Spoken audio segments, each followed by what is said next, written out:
Olá, irmãos, bom dia a todos, graça e paz. É um prazer novamente estarmos juntos como Escola Bíblica Dominical, transmitida via YouTube para os membros e amigos da Igreja Batista Sião. Mais uma vez, meu muito bom dia e obrigado por tua presença e por estar acompanhando sempre os estudos que estão disponíveis nesse aplicativo. Nós hoje vamos dar sequência ao livro de Lucas, que tem sido o livro estudado na nossa Escola Bíblica Dominical, na revista Compromisso, fala sobre o Evangelho de Lucas. E o grande desafio para mim é justamente o pouco tempo que temos para a abordagem de assuntos importantes que constam no Evangelho de Lucas.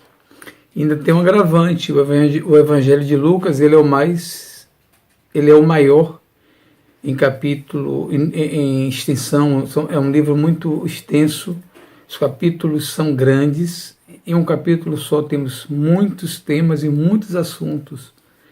Então a gente faz aqui, tenta apresentar, né, dentro desse pouco tempo, um resumo mais profundo do Evangelho de Lucas. Hoje nós vamos para o capítulo 15 e 16. Vejam, dois capítulos grandes, para a gente tentar resumir em meia hora, mas vamos fazer todo o possível.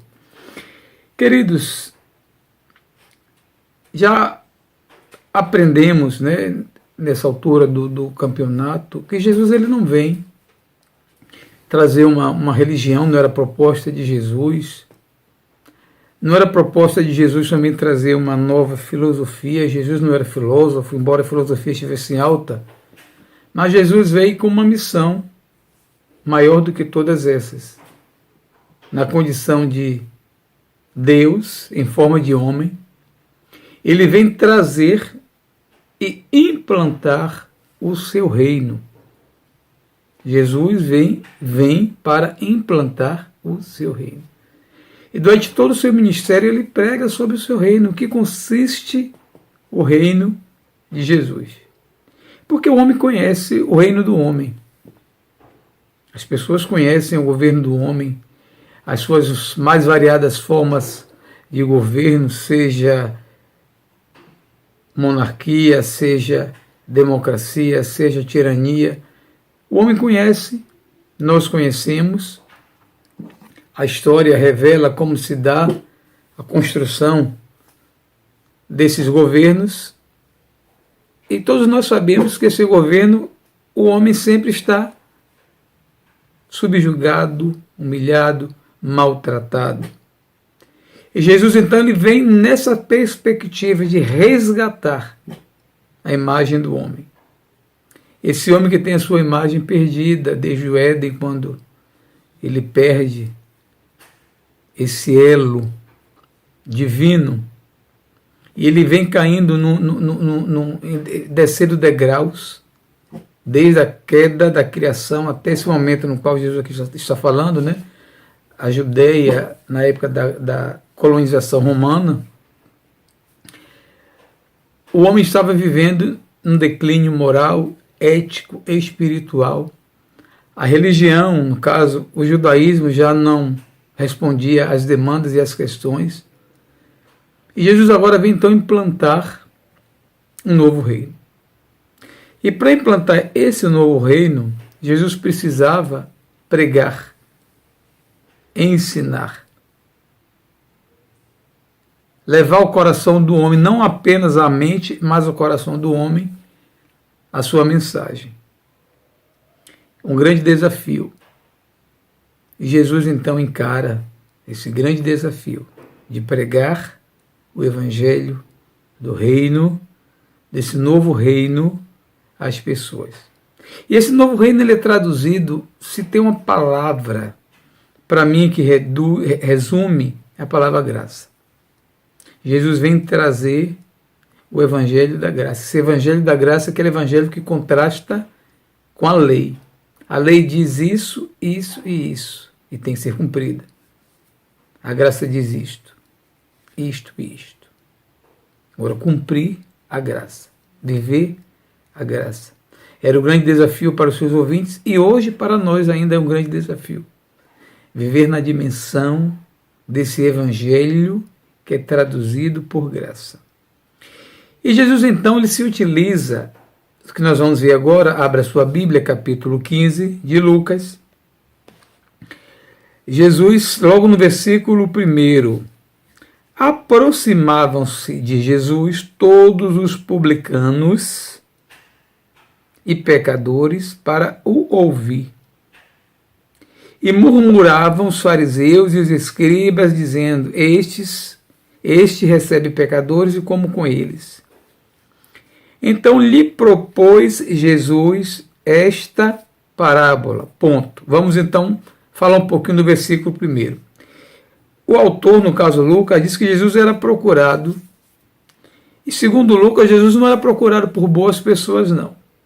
A julgar pelo que ele descreve aqui duas classes, que é a classe dos publicanos e pecadores, que eram abominados pelos judeus, ortodoxos religiosos da época.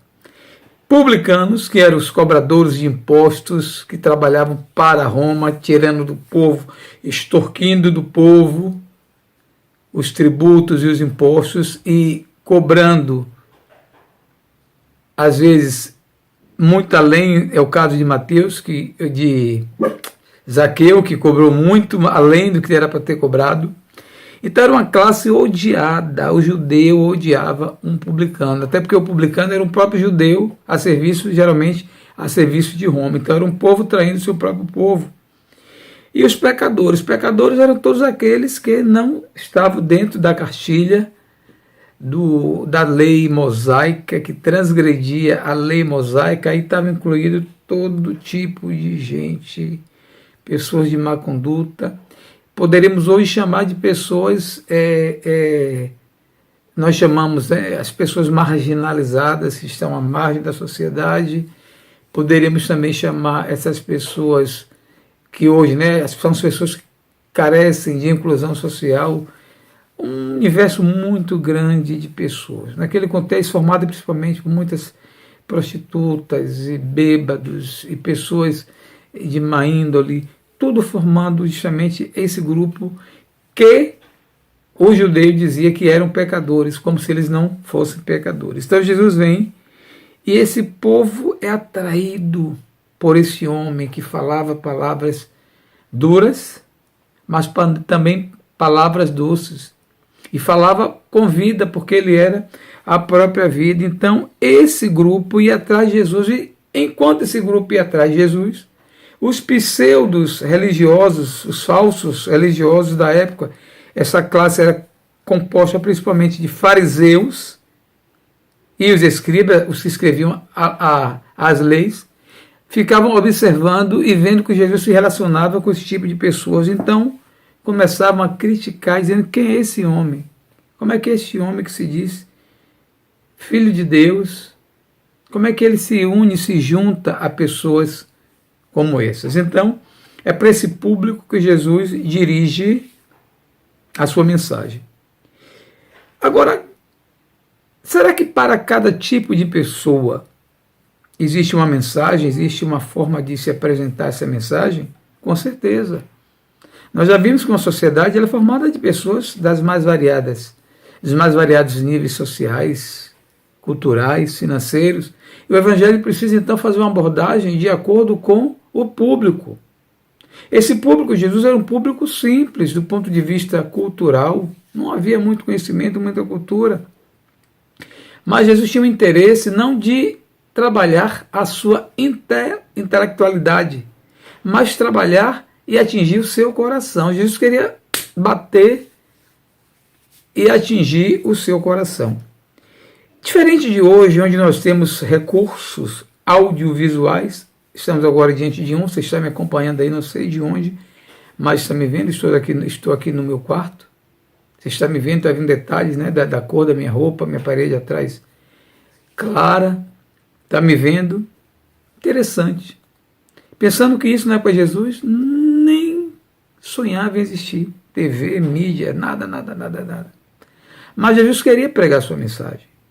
E Jesus tinha, e nós o chamamos de pedagogo por excelência, o mestre por excelência. Jesus tinha meios para atingir os seus ouvintes de acordo com o seu entendimento. Como não havia recursos audiovisuais, como eu citei, Jesus então apelava para, no caso aqui, para a mente da pessoa. De que forma? Usando parábolas. O que são parábolas? São histórias, necessariamente não são reais, podem não ser reais, mas que servem para ilustrar um fato, uma mensagem que se quer passar. E no caso aqui, então, nesse capítulo 15, é um dos capítulos mais fantásticos, que é o capítulo 15. Não dá para ler detalhes por conta do tempo, mas nós vamos ler alguma coisa interessante. É um capítulo que resume 3 parábolas numa mesma parábola. Jesus vai pegar 3 elementos para falar de uma mesma coisa. Ele pega uma dracma, uma moeda que é perdida. Se eu não me engano, alguns dizem que equivale a um dia de salário, ou seja, é um dinheiro considerado, não é considerável. A dracma, uma ovelha e um homem. Dracma, ovelha e homem. 3 situações de perda para ilustrar e falar de um mesmo tema, de um mesmo assunto. Ele diz assim: qual dentre vós é o homem que, possuindo 100 ovelhas, e perdendo uma delas, não deixa no deserto as 99 e vai em busca da que se perdeu? Primeira parábola é a parábola da ovelha perdida. Eu não sei vocês, de repente eu estou com 99, estou com 100 reais em moeda. 100 moedas. 100 moedas de R$1. Por algum motivo eu perco essa moeda de R$1. Fico 99.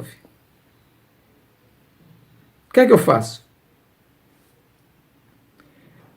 Jesus então fala de um homem que tinha 99, tinha 100 ovelhas. Eu tenho 100 ovelhas. 100 ovelhas. Só que ele tinha o hábito de contar, principalmente quando ia colocar à noite as ovelhas para dormir, ele contava as ovelhas. E ele viu que uma ovelha estava perdida. Ele deixa as 99 e sai em busca dessa ovelha perdida. Essa ovelha perdida, uma vez perdida, quando a ovelha se afasta do rebanho, ela se torna um animal indefeso, frágil, corre risco de ser roubada, de ser de um lobo ou um animal devorá-la.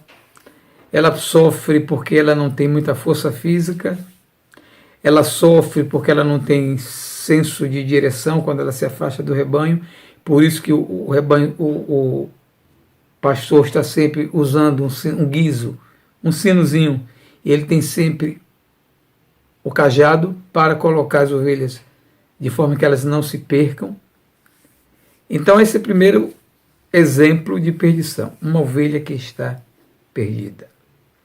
Depois ele vai falar, ele vai citar o caso que é a partir do versículo 8. Né? Eu estou lendo rapidamente. Ele diz: qual é a mulher que, tendo 10 dracmas, se perder uma, não acende a candeia, vai à casa e procura diligentemente até encontrá-la, e tendo achado, reúne as amigas e vizinhas, dizendo: alegrades comigo, porque hoje achei a dracma que eu vos tinha perdido. Eu vos afirmo que, de igual modo, há júbilo diante dos anjos de Deus por um pecador que se arrepende. Aqui novamente Jesus pega um objeto diferente de um animal, que é um ser vivo. Ele agora pega um objeto que é uma moeda, uma dracma perdida, que tinha um grande valor para aquela mulher e para qualquer trabalhador. Era diária, era um dia de trabalho, um dia que faltaria, provavelmente daria para comprar muita coisa com esse dinheiro. Eu sei que tinha valor a ponto da mulher perder e procurar e até encontrar. Exaustivamente ela procurou e encontrou essa moeda, e quando ela encontra essa moeda, ela faz uma grande festa. A terceira ele continua falando de capítulo 11, versículo 11. Certo homem tinha 2 filhos, e o mais moço deles disse ao pai: dá-me a parte dos bens que cabe. E ele repartia os haveres, passando não muitos dias, o filho mais moço, ajuntando tudo o que era seu, partiu para uma terra distante. Todos conhecem a história do filho pródigo. Agora nós temos um ser vivo, uma ovelha, um objeto, uma moeda, uma dracma, mas agora nós temos um homem. Deus pega um ser. Olha que interessante. Para aplicar e falar de uma mesma coisa, ele pega 3 elementos para que as pessoas entendessem a partir disso. Ou seja, naquele contexto, algumas pessoas ali tinham ovelhas. Muitos eram pecuaristas, né? Eram pastores de ovelhas, sabiam o que é perder uma ovelha. Ovelha gera lucro. Perder moeda, não preciso nem falar, qualquer um de nós, quando cai uma moeda aqui, eu procuro também. Às vezes até de 10 centavos. Perder não é bom. Mas agora Jesus pega e cita a história de um homem, um jovem. Esse homem, o velho, o senhor, tinha 2 filhos. O mais velho, todo certinho, morava lá, trabalhava lá, na dele, cumpria tudo que o pai determinava. Mas tinha o mais jovem disse assim: não. Será que só existe isso aqui? Deve ter um mundo maior, melhor. Eu preciso conhecer. Baseado nisso, ele vai ao pai e diz ao pai: eu quero o que é meu, que eu vou partir. Só me dê a minha parte. Um fato curioso é que, segundo os historiadores e os estudiosos, aquele jovem não podia pedir a sua parte ainda, porque o velho ainda estava vivo. Só se divide quando a pessoa morre, que a gente divide, né? Faz a divisão da herança. Estava vivo ainda. Era a mesma coisa que dizia ao filho: meu pai, sei que o senhor vai morrer mesmo daqui a um dia, me adiante logo a minha parte, já está tudo resolvido. E o texto diz que aquele homem então dá ao filho a parte que cabia a ele, e o filho sai. Se você ler o texto todo, você vai ver uma expressão dizendo que ele gastou tudo dissolutamente, ou seja, ele cai no mundo, como diz hoje, ele vai curtir a vida da pior forma possível, gasta o seu dinheiro, dizem que ele gasta com meretrizes, com bebida, não sei se em pouco tempo ele gasta o seu dinheiro, não era pouco, era uma herança. A situação daquele homem é uma situação terrível, ele vai terminar os seus dias no chiqueiro, porque não tinha mais o que comer, não tinha mais dinheiro. Ele vai trabalhar como cuidador de porcos e vai comer a comida dos porcos. E a história vai passando até que um dia ele cai em si, a consciência volta, e ele diz: não está certo. Na casa de meu pai, os trabalhadores são bem melhor tratados do que aqui. Ele levanta, se dirige e vai à casa de seu pai, na intenção de que o pai o recebesse como um empregado, porque ele achava que ele não tinha mais condições de ser recebido como filho. Você sabe, a história é linda. O pai o recebe de braços abertos, dá uma festa, bota anel e diz: esse meu filho estava morto e reviveu, estava perdido e foi achado. Em suma, esses três personagens de uma mesma parábola retratam o homem em 3 estágios. A parábola da ovelha perdida retrata o homem que, uma vez perdido, assim como a ovelha que não tem senso de direção, nem tem como voltar sozinha. São muitas pessoas que se encontram perdidas, mas num estado de perdição que ele olha para si, sente vontade de voltar, de sair da situação. Conheço muitas pessoas assim, que querem sair, mas não conseguem. Não tem força para voltar. E é nesse momento, então, que o pastor deixa as 99 e vai atrás. Podemos extrair daí só dessa várias mensagens. A primeira necessidade e a importância que ainda temos hoje como igreja, e não só como igreja, mas individualmente, de buscar as pessoas que estão perdidas, sem julgá-las, sem criticá-las, não obstante a sua situação, o problema que ela se encontra, mas é hora de nós buscarmos essas pessoas, e muitas delas estão em nossa casa. Às vezes é um filho que se afastou, que se desviou, e precisa da nossa mão, da nossa ajuda. Então preciso buscar pessoas que ainda hoje se encontram em situações de abandono, às vezes perto de nós. Porque essas pessoas não têm força, elas não conseguem voltar sozinhas. Mas há um outro homem, um segundo estágio do homem que é mais difícil. Veja que o homem, semelhante a uma ovelha, ele está perdido, ele tem consciência de que está perdido, ele só não sabe como voltar. Mas temos a segunda, que é a dracma. O que é uma dracma? Uma moeda. Não tem sentimento, não tem vida, não é um ser vivo. Não tem consciência de que está perdida. Está perdida e vai ficar perdida. Se não for encontrada, vai continuar perdida para o resto da vida. São pessoas, irmãos, semelhante a essa dracma perdida. Estão perdidas. Mas o estado de perdição é tamanho, tão grande, que elas nem sabem que estão perdidas. Estão presas, afundadas, atoladas, mergulhadas muitas vezes no pecado. Pessoas que são próximas às vezes a mim, a você, que estão nessa situação. E o que fazer? Já que elas não sabem que estão perdidas, vamos deixá-las nessa situação? Não. Aquela mulher, ela procura, porque ela sabe o valor que tem uma dracma perdida. Precisamos resgatar, mostrar para as pessoas o valor que elas têm. Mostrar para elas que elas foram criadas à imagem e semelhança de Deus. Então essa dracma está perdida, não tem consciência, mas a mulher procura e encontra, e encontrando faz uma grande festa. Mas tem outro personagem, esse aí é o mais rico de todos, porque é um homem, é um ser humano. Ele tinha tudo na casa do seu pai, e esse pai representa Deus. Deus é o pai na parábola. Ele tinha tudo na casa do seu pai. Não sei o que você entende por casa do pai. A presença de Deus na nossa vida. A igreja também representa a casa do pai, quando estamos na casa do pai.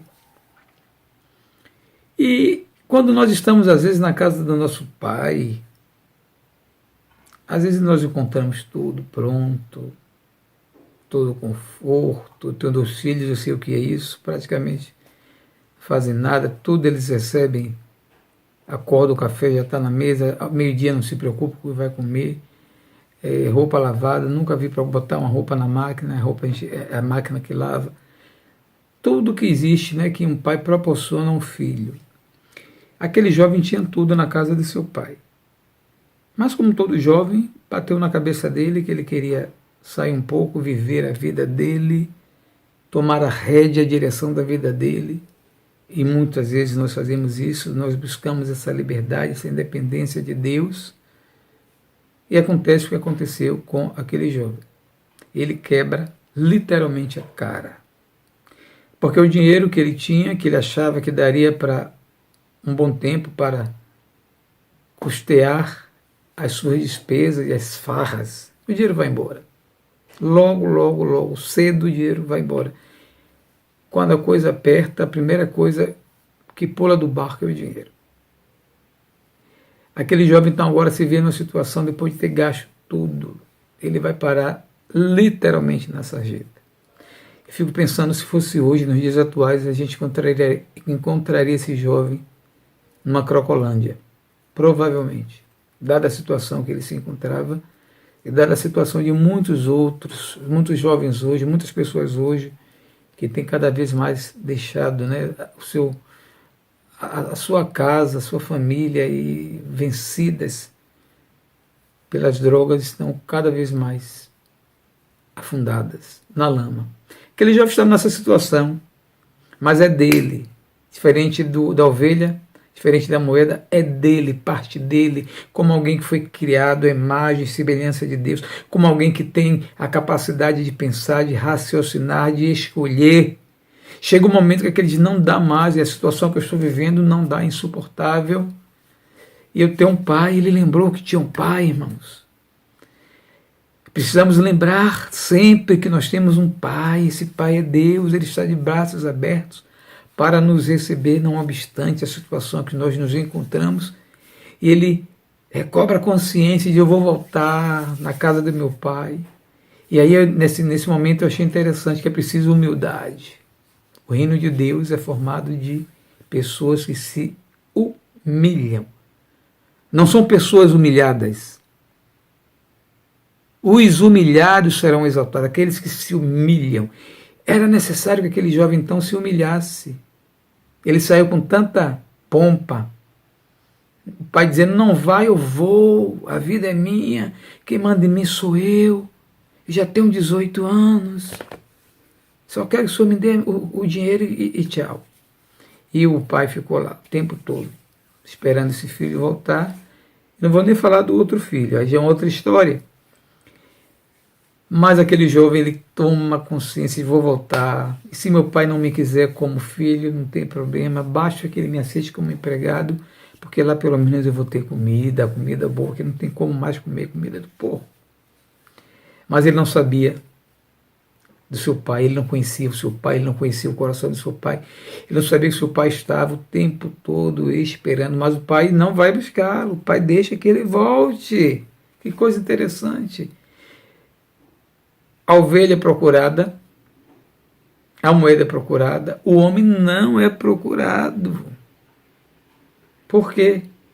Porque Deus disse, ele sabe, ele me conhece, e ele sabe quem sou eu. Naquele momento, deu um exemplo de que precisamos procurar a Deus. Deus está sempre de braços abertos. A graça é justamente isso, braços abertos. Então ele volta humilde, reconhece diante do Pai, Senhor, meu Pai, pequei, errei feio contra o Senhor e contra os céus. Eu não sou digno de ser chamado filho. Ele reconheceu que ele era um ser indigno. E o pai disse, que bom, meu filho, que você voltou. E manda os empregados fazerem festa, pondo anel, dando roupa nova, dando banho, cortou o cabelo daquele jovem, fez a barba, deu banho, mandou ele comer bastante. E disse assim, esse meu filho, no versículo de número 32 do capítulo 15, ele diz, entretanto, era preciso que nos regozijássemos e nos alegrássemos, porque esse teu irmão estava morto e reviveu, estava perdido e foi achado. Aí resume a parábola fala do amor de Deus, o amor de Deus independente do que o outro fez, do que o outro faz, mas é um amor capaz de restaurar, de trazer de novo a dignidade, trazer vida a quem estava morto. É a graça de Deus. Aquele homem não fez nenhum sermão naquele momento, você fez isso, você está errado, o que você fez comigo não está certo, o que você fez com seu irmão, não. Aquele homem diz assim, os empregados não entenderam nada, esperavam que aquele homem, e o filho mais velho, esperava que ele fosse punido, no mínimo, mas ele é recebido com festa, com alegria, graça. Essa graça que nós precisamos mostrar hoje, irmãos, a toda e qualquer pessoa. O Evangelho de Lucas fala sobre graça. Então, queridos, por conta do tempo nós vamos ficar por aqui, mas que você tenha entendido que esse Evangelho se traduz por graça.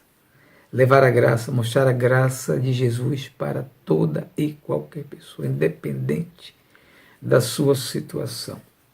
Que o Senhor te abençoe na manhã deste dia, com graça, abundante graça. Em nome de Jesus, amém.